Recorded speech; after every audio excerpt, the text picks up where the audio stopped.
இன்னைக்கு நம்ம பார்க்க போகிற இடம் என்னன்னு சொன்னாக்கா மோட்டார் வேர்ல்டு. இது என்னன்னு சொன்னாக்கா பழைய கார்கள் புதிய கார்கள் வந்துட்டு அங்கே வந்து சீப்பாக வாங்கலாம். நான் எனக்கு கார் வேணும்னு சொல்லிட்டு நான் அங்கே போயிருந்தேன். அதை வந்து உங்களுக்கு ஒரு வீடியோ போட்டிருக்கேன். நம்ம செகண்ட் ஹேண்ட் கார் வாங்கும்போது சில விஷயங்கள்லாம் ரொம்ப கவனமாக நம்ம கவனிக்கணும்.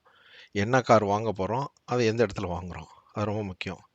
இந்த இடத்துக்கு போனாக்கா பெரும்பாலும் என்னன்னு சொன்னாக்கா நான் பார்த்ததுல பெரிய பெரிய கார்கள் ஸ்டேஷன், அதாவது 4x4 தான் ஜாஸ்தியாக இருக்குது இங்கே.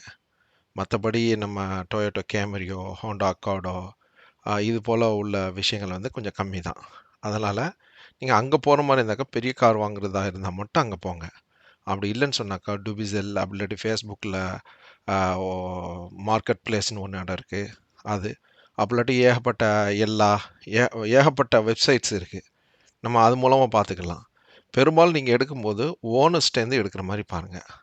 அதாவது செல்லர், அதாவது டீலர்ட்டேருந்து எடுக்க வேணாம். டீலர்ட்டேருந்து எடுத்தோம்னாக்கா ப்ரைஸ் ஜாஸ்தியாக இருக்கும். ரெண்டாவது வந்து சில விஷயங்கள் பண்ணியிருப்பாங்க, நம்மளுக்கு தெரியாது.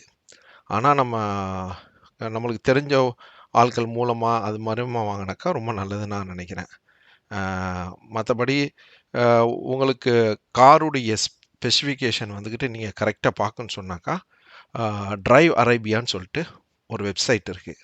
அது என்னுடைய டிஸ்கிரிப்ஷனில் போடுறேன், நீங்கள் அங்கே போய் பார்த்துக்கிடுங்க. அந்த இதில் போனீங்கன்னாக்கா எல்லா காரையும் கம்பேரிஷன் பண்ணலாம். கம்பேரிஷன் பண்ணாக்கா எந்த கார் நம்ம வாங்கலாம், அப்படியில் வந்துக்கிட்டு நல்லது என்ன கெட்டது என்னங்கிறத கிளியராக போட்டிருப்பாங்க. மைலேஜ் எல்லாமே போட்டிருப்பாங்க. அது போல் ஒரு ப்ரைஸுடைய ஆவரேஜ் ரேட்டும் உங்களுக்கு தெரிஞ்சுக்கலாம்.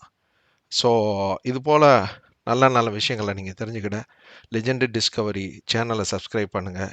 இது வரைக்கும் சப்ஸ்கிரைப் பண்ணலனாக்கா சப்ஸ்கிரைப் பண்ணுங்கள், ஷேர் பண்ணுங்கள், கமெண்ட் பண்ணுங்கள்.